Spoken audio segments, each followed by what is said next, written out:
Shalom, this is Rabbi Aaron Starr from Congregation Shaarey Zedek.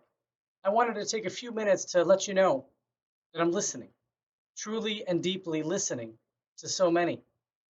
I'm listening to the fears and I'm seeing the anger. I'm listening to the fears of our African American brothers and sisters. They fear police brutality, the disproportionate spread of the novel coronavirus among their community, structural racism so deep that most of us aren't even conscious of it, and the income inequality they experience, along with the myriad side effects that result. I'm listening to the voice of George Floyd, among so many others, who are calling to us from the grave. And I'm listening to the very much alive Reverend Dr. Didi Coleman, who, in a meeting this week with the Michigan Board of Rabbis, explained that the African American community is suffering simultaneously both pandemic and epidemic, COVID-19 and racism. On top of it all, many can barely afford to put even a piece of meat on their children's plates.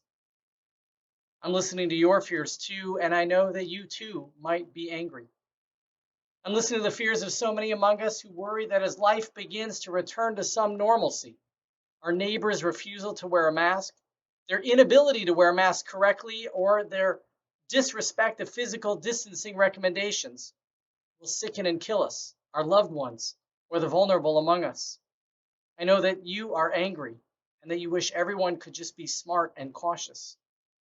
I'm listening to the fears of many among us who are suffering the economic impact of the shutdown, voicing concerns over an inability or potential inability to make payroll, to pay rent, or to put food on the table. I know that you are angry and ready to get back to work. I'm listening to the fears of the law enforcement community, many of whom understand the fears pervading our society and are actively trying to help, though there are bad apples seemingly spoiling the bunch. For so many reasons, you are afraid. I know that you too are angry. I'm listening to the voice of the President of the United States, and in his words and in his actions, there is fear and there's anger. Many of the president's supporters feel similarly. And I'm listening to the fears of those who heard the words and saw the actions of President Trump, whose calls for law and order and threats to send the military against American citizens sound like a death call for democracy and a major step toward totalitarianism.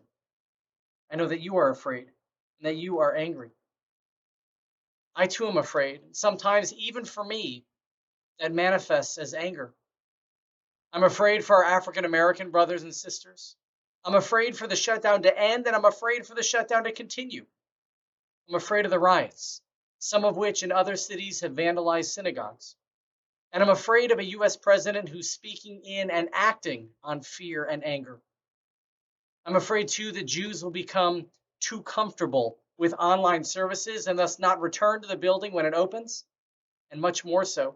I'm afraid of rushing a return to the building and thus putting at life-threatening risk our members, our friends, and our family, so many of whom fall into the vulnerable categories, even if they don't admit it.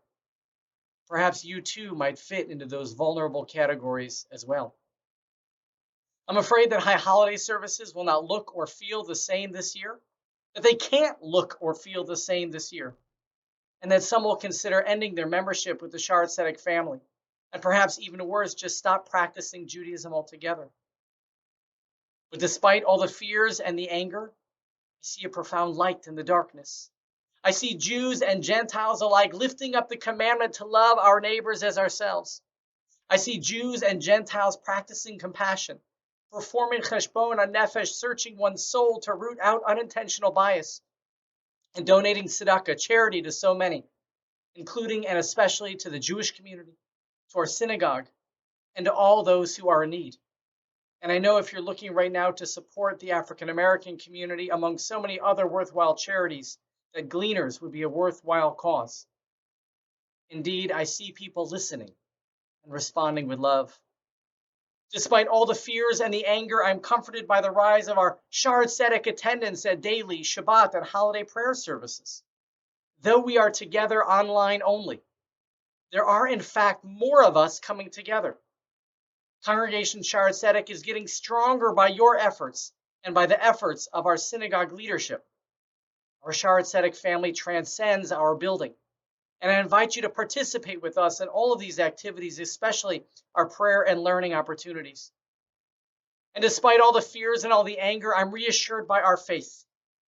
In the book of Jeremiah, we read that God says, "When you call me and come and pray to me, I will listen to you.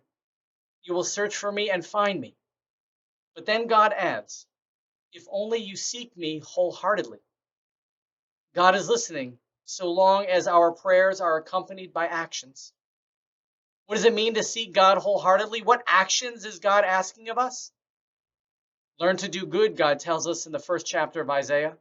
Devote yourselves to justice, aid the wrong, uphold the rights of the orphan, defend the cause of the widow. When we don't listen to God, when we are unrighteous and practice injustice, as is happening right now, then I think that God is probably pretty angry too. So together, let us try to listen a little harder to others. Let us try to reduce some of our own anger. And let us partner together to strengthen Jews and Judaism by learning to do good, by devoting ourselves to justice, by aiding the wronged, by upholding the rights of the orphan, and by defending the cause of the widow. Let us partner together too, by deepening our commitment to Congregation Shaarey Zedek in good times and in challenging times, through prayer, through learning, through friendship, and through performing acts of loving kindness. And if you are not yet a member of the Shaarey Zedek family, or if you are interested in becoming a supporter, just reach out to me and I'd be happy to welcome you into our family.